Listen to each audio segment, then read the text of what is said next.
L'extradition de la chanteuse malienne Rokia Traoré vers la Belgique n'est pas pour le moment à l'ordre du jour.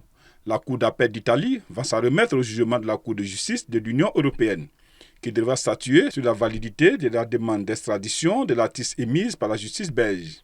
Si son avocate, Madalena Claudia Del Rey, fait tout son possible pour la libération de sa cliente, elle dénonce tout de même des vices de procédure dans ce procès. La Cour d'appel a pris très au sérieux la question soulevée et envisage de transmettre les dossiers à la Cour de justice de l'Union européenne à Luxembourg pour qu'elle évalue la violation alléguée. Malheureusement, Mme Traoré est encore en prison. Nous sommes en train de chercher un logement en Rome pour qu'elle puisse passer les jours d'attente de la décision de la Cour européenne dans une maison en résidence surveillée aux arrestations domiciliaires. La Cour d'appel italienne a fait, selon moi, preuve de sensibilité juridique dans le cas de Mme Traoré. Deuxième décision de la Cour d'appel de Rome est que, dès qu'une solution d'hébergement répondant à des critères de sécurité sera trouvée dans la capitale italienne, Rokia Traoré pourra être placée en résidence surveillée, et ce jusqu'à la prochaine audience fixée au 26 septembre prochain. Arrêtée à Rome le 20 juin, en vertu d'un mandat d'arrêt européen émis par la Belgique, la chanteuse malienne a été condamnée par défaut en 2023 à 2 ans d'emprisonnement pour non-représentation d'enfants.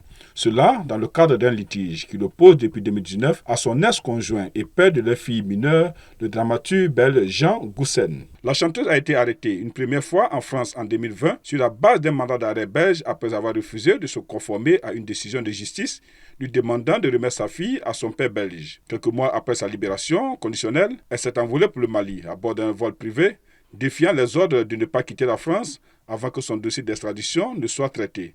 Sa fille, âgée de 9 ans, vit au Mali.